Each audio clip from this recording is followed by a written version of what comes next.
to the CNC Connection, an all-in-one podcast that touches upon a variety of topics ranging from sports to TV shows. Here are your hosts, Colin and Corey. Alright, hey guys, welcome to the CNC Connection, your all-in-one podcast. Tonight we're talking some fucking Game of Thrones Season 2 finale!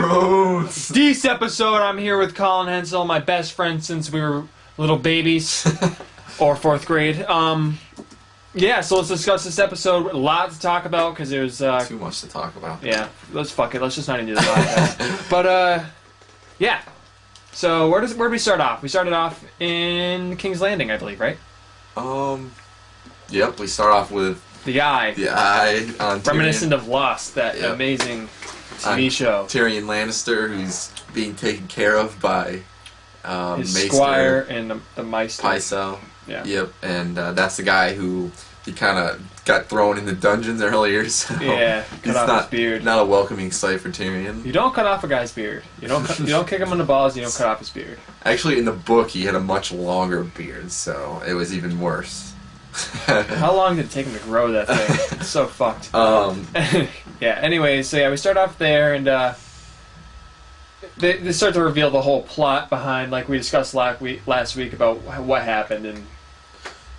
you mean like when he got hurt? Attacked, yeah. Yeah. The whole plot behind that.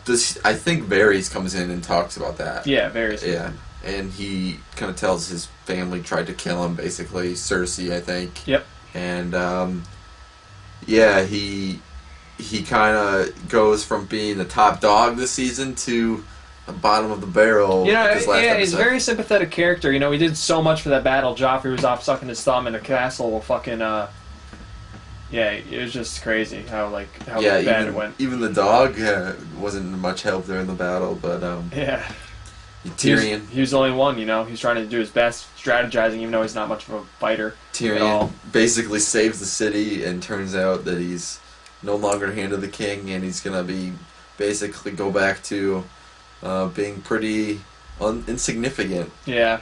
And Shae offers to take him away to her home. I forgot the name of her hometown or homeland. Yeah. Some island off in the distance. Yeah, and but he says no because he likes. He likes playing. the game. Yeah, he likes the Game of Thrones. But yeah, so yeah, he actually breaks down because he finally feels loved for once. You know, that's something Tyrion has never felt in his life because he's a midget and no one likes midgets. I mean. No, that's a joke. But well, the whole season he's been kind of dancing around the topic of he's paying her, basically, to have sex with him. So she's a whore, and basically she says, you know, fuck your money. You know, and she basically says she's not a whore anymore. Kind of it's like Pretty Woman. Pretty Woman. Yeah. Not that I've ever seen that movie. I wouldn't even know the plot to it. But yeah. So. Kind of a big moment, and then we cut to Joffrey, you know, thanking Tywin Lannister and all. You know, he does nothing. He's acting all noble, like he's the guy. He's deeming out all the rewards and stuff, and he basically dumps Sansa, and Sansa's relieved because she's like, "Oh yeah, I get to go home now." But then Littlefinger, yep, Littlefinger, getting better. He comes up to her and basically offers up the Tyrells. The what?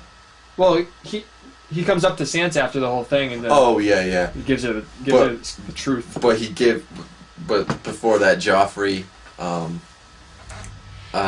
takes Marjorie Tyrell as his queen. Yep. Or soon to be queen, and he actually kind of showed a little knowledge of like his oath and stuff like that. I was kind of surprised. Yeah. But.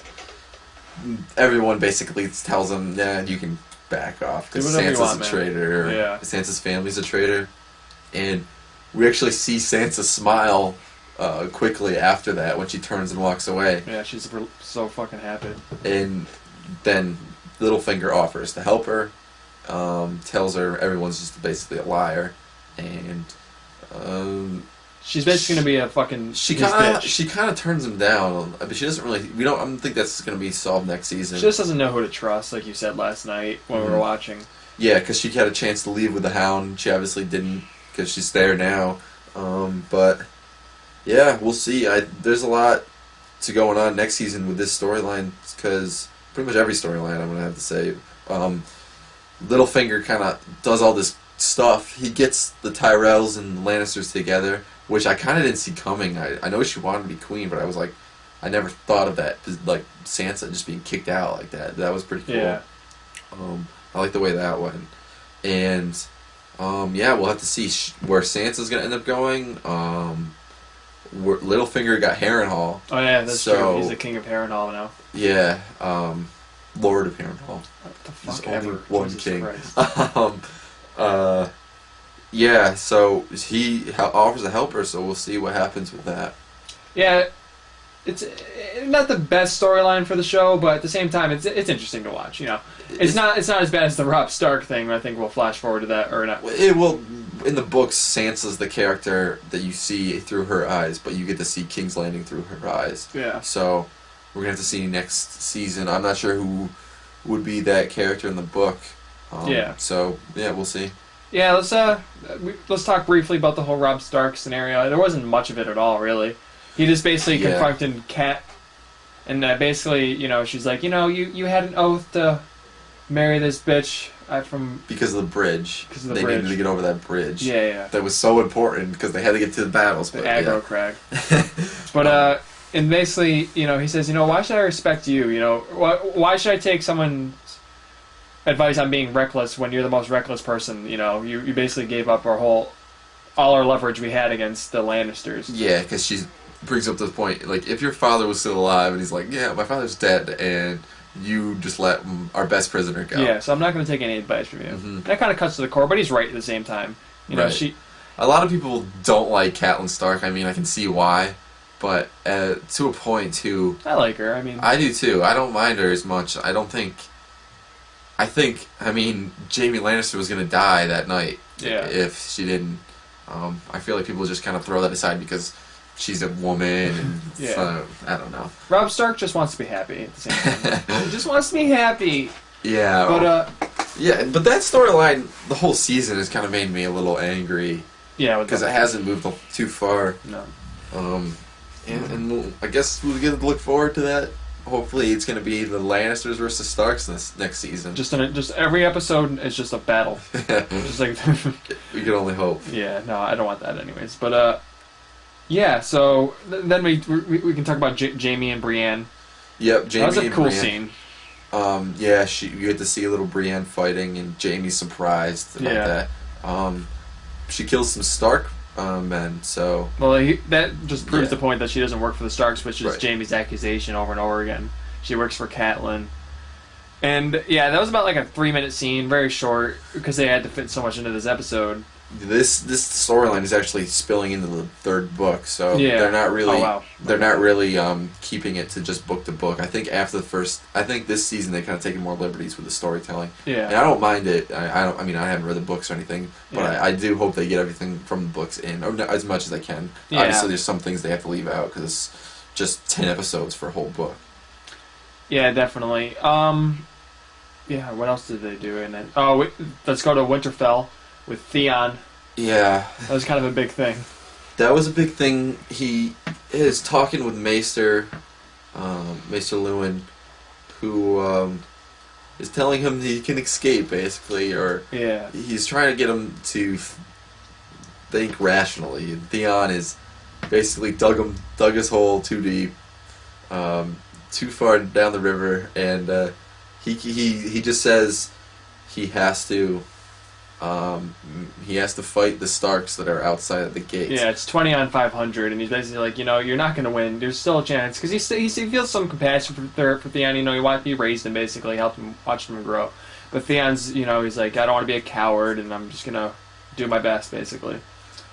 But his men actually do turn on him, which I thought was going to happen because Robb said, tell them any of the Ironborn men that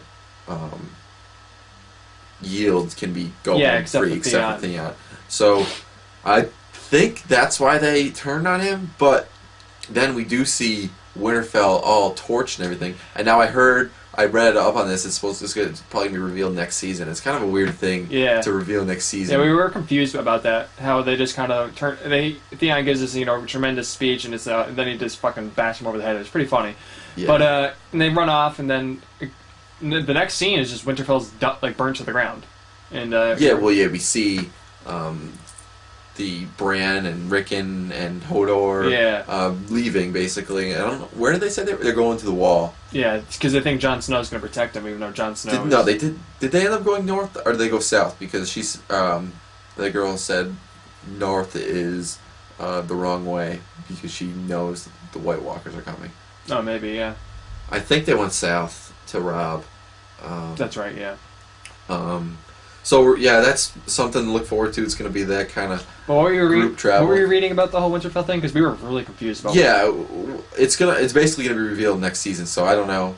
Let's just discuss what people think. I haven't read any theories. I could think maybe the Stark men that were there kind of just went to town. Yeah. Raping and pillaging, because that's just what they do. Why would they do that to their own town, though? Or they figured out how to escape, and they just kind of torched it because they're assholes from Pike. You mean not the Starks? You mean the I think this? No, there's two options. I think. Okay, why would the Starks do that to their own town, though? They're not really Starks. Oh, it's what's his face's brother. It's his bastard. One of the guy's bastards. So I don't think that's what happened, to be honest.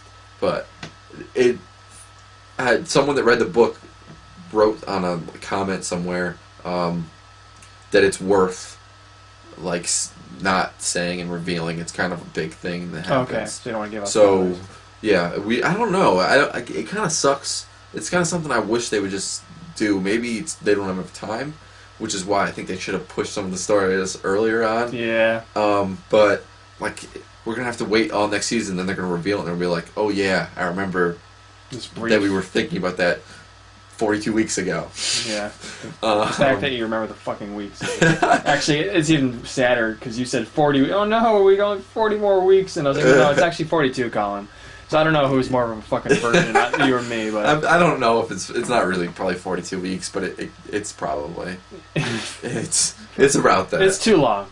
It's too long. It's too long for us throne virgins. Too long. I want more thrones. They should just do it year long. Yeah, every week a new episode. They should just do the Degrassi technique and just have one every day.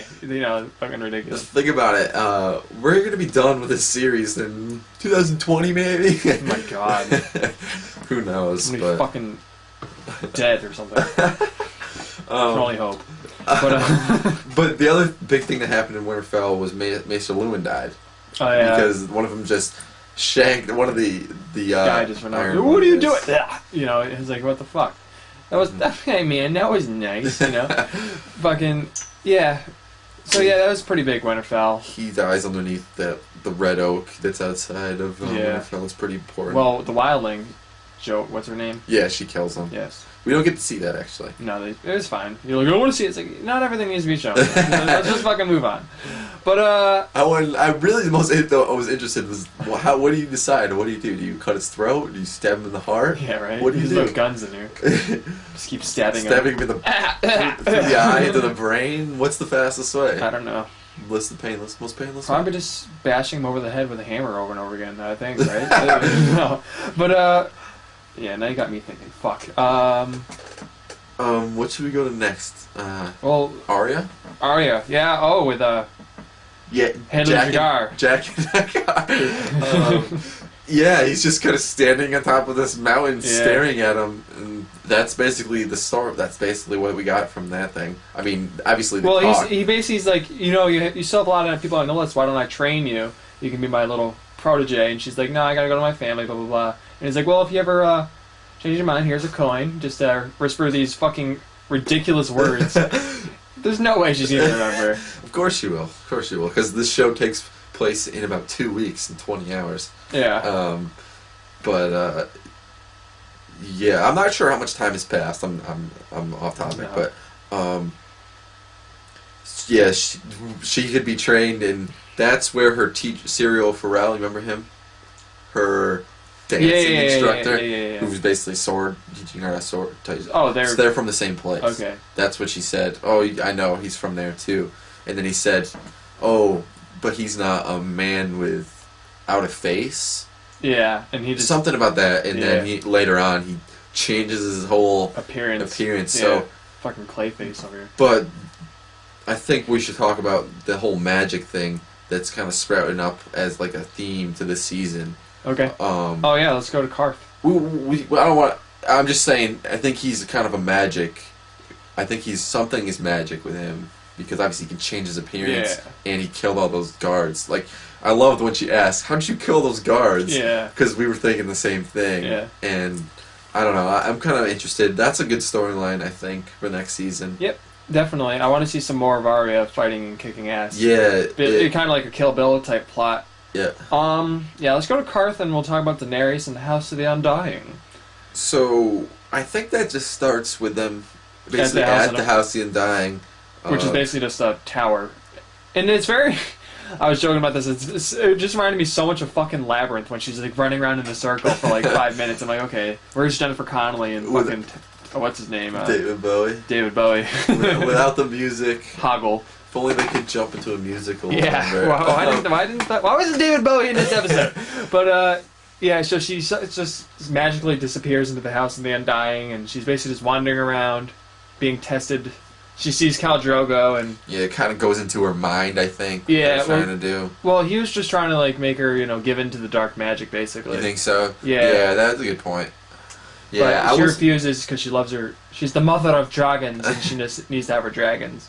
Yeah. And this is kind of like an anticlimactic thing, I felt like, because this fucking warlock, he's been built up to be this huge badass. He can do anything pretty much. She gets her all trapped up and chained, and then all of a sudden, the dragon's just like, we're gonna blow fire on you now, and you're gonna die. Well, yeah, I get what you're saying, but I also like it at the same time. No, like you were saying, like it showed how badass the dragons actually are. Right, it shows how, but it also like they couldn't just do that to start with. They need to be with her. Yeah. It's how they get their strength is through her, and that's the whole reason why they wanted her to go to the House of the Undying was because when she's with her dragons, the metachlorian count goes up. Yeah, the metachlorian counts. Everyone's got their Jedi powers. Yeah. No, the magic is stronger throughout the whole world. Yeah, it's their force. The White Walkers. I think everything is connected. This is why I like this episode. Is it kind of connects everything. It explains some of the holes. Like if this was lost, they would just create more holes. Yeah. But this explains. Okay, this is why. There's magic. Melisandre can have smoke monster that just goes and kills someone. Yeah. I mean, I kind of wish they would explain more about that or have or it back in this that, season. Really. Yeah. And I know that there's more to it because people say, "Oh, you can't really talk about it that much." But, yeah. Yeah. What else? Yeah, but I feel like it's anticlimactic, but it's like she's the mother dragons. She figures. She just figured it out. Feels she's just knows that her dragons are grown enough where they can shoot fire, because they're kind of doing it earlier where they showed them how to just learning how and everything, and then she does that one command and they go nuts on them. Like, it's kind of a dumb plan, just House of the Undying. Oh, we're just going to keep her here and so our magic is stronger. Well, you don't know if they're going to try to take over the world or something. Who well, knows? I'm sure they were going to have some plan or something. But that's... And then basically it was Duck Sauce who turned her over, and she fucking unmercifully throws them into the vault after taking all their money. Now she has all this money to build an army. The thing about the vault, there's nothing in the vault. No, there wasn't anything. There was nothing in it. That's the whole thing. I thought they took all the gold out of it. No, you see them open it and there's nothing in it, and they leave them in there. It's like basically a decoy. Yeah, well, it's a phony. The whole place is phony. The best city that ever was or ever will be. Yeah. He's supposed to be the most rich man in Karth. It's because he never opens his vault. He just says, I have all this gold and stuff, and people do things for him, trying to get good with him. I think that's basically what it is. But he did have a lot of gold, though. Yeah, because he uses this fake vault. I mean, he's done... he basically... Is it proven that this is a fake vault? There's nothing in it, yeah. I looked it up. I'm going to have to disagree with this one. I don't care. You're just disagreeing. You can just prove any fact to me, and I'm not going to listen to it, because I'm going to believe what I want. That's just how I'm gonna go with this one. Yeah, but Mormont is saying this play. They go like I wasn't looking for sure, but I wasn't thinking for sure if this was an empty vault or whatever. But Mormont says, yeah, this whole place is phony or something like that. Oh, maybe you're right then. And but yeah, so they have all this money. They're gonna basically ride to Westeros. They're basically stealing everything in Karth. Yeah. And use it to buy a ship. Or many ships. They want to build an army, I think. That's their whole thing, is just getting to storm Westeros. Yeah, we're gonna see, because I don't think she's gonna end up getting too much power without her dragons being grown. So yeah, we're gonna have some time to wait, I think. Yeah. So let's go over the wall, and then we'll wrap this up because we're running out of time. Let's go over the wall. So Jon Snow basically finishes the whole scheme they had and kills the leader of what's his face? I can't remember. Fuck. They basically, it doesn't matter. He kills his sergeant. We'll say his sergeant. Which makes the wildlings trust Jon Snow, and now they're going to take him to Mance Rayder. And that's basically what happened with Jon Snow this episode. But then, yeah, what were you going to say? Yeah, he kind of like a fake fight, and he knows he's gonna die. The guy, so he lets Jon Snow kill him, and the wildlings are so impressed, I think, because this guy has been he's like the infamous he's the infamous Black Crow, and he kills all the wildlings that he wants, and they finally captured him, and then they see him in a one-on-one fight, and Jon Snow kills him, so they think of him like obviously he's good at fighting, and so that redhead wildling, I think, is very skeptical though. She seemed like impressed, but at the same time, I think she knows something's up. Really, I didn't see that. I saw her as just in awe of Jon. Like, I think she was, but she's looking at him like she thought this was some virgin who couldn't kill girls, and now he's killing this guy.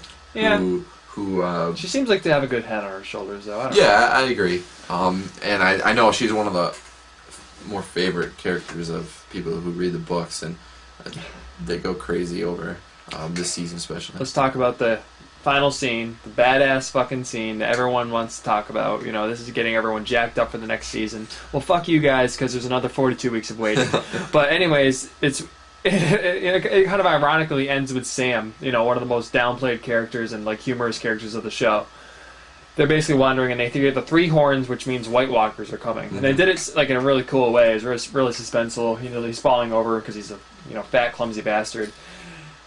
Yeah, so White Walkers are coming, and he sees them. One of the actual White Walkers looks at him and just basically lets him go. They sound like the little fucking ring wraiths from Lord of the Rings. Fucking nerd. Whatever. And they're basically a bunch of zombies too, because they can raise the dead. But yeah, it showed them all walking towards the wall and then cut, end of the episode. It was pretty fucking cool. Yeah, I don't know what's going to happen. I don't know what White Walkers really are. I know there's dead White Walkers, but we see in the first episode, there's like these creatures that are huge and kill people. They killed some... I think they may have clothes on. Wall deserters? Maybe they had clothes on. The people in the beginning, the first episode. We should probably just watch the first 5 minutes of that again. Yeah. There are direwolves in that episode, so I'm always down. Baby direwolves. As long they're so cute. Yeah, look at that little direwolf. Anyways, yeah, I mean everyone's. You think they let Sam go? The White Walkers? Yeah. Yeah, I mean they walked right past him. They see this guy fucking cowering in fear. I don't think. I think that's. I don't know. I think that's weird. I don't think they think it's worth their time. So it's going to be basically we're watching 2 Walking Deads now. Awesome! Because, one Walking Dead wasn't enough. One wasn't enough. That's what I figured, I was watching reading message boards today, and everyone's like, I don't think they explain the White Walkers well, because now the producers just want people to think these are just zombies. They are. Well, not the White Walkers. The White Walkers are creatures. They raise zombies. But now everyone just thinks the White Walkers are zombies. I do, yeah. You just thought that? Oh, well, I don't know. Like, there's the creatures, and then there's the people that come up. They call them both. Yeah. White Walkers. So there's the guy with the blue eyes. He's not a zombie. That's a White Walker. Okay. He raises the dead. the zombies. How do they raise the dead? Like, we don't know. They're just a race that can do that, basically. Mm-hmm. And they can raise anything. They raise that dead horse. So they're just building an army, basically. Yeah, of dead people. Okay. That makes more sense. And I can understand it, but I think it's hard without the book, and you're not gonna have people don't know anything about the White Walkers in the world because they've been gone for 3,000 years, I think it is. Yeah. But so basically, me and you are gonna jump in the freezer and freeze ourselves until next Game of Thrones episode. If only we could. Might as well just kill ourselves now. So yeah, that's all the time we have on this segment of the CNC Connection. We'll see you next time. Certainly not to talk about Game of Thrones. No. But we'll see you guys later. If you guys like Game of Thrones, you like this review, we should check us out. We're gonna have Breaking Bad coming up, maybe a few other shows, and we do some sports shows too. You can email us with questions or comments at theccconnection@gmail.com. We also have a Twitter account. You can tweet at us. You can ask us questions during shows or TV, any kind of sports, or any question at all. You can read us at Twitter. It's at CC Connection. All right, I'm Corey Milkman. I'm Colin Hansel. And this is the CC Connection. We're signing out.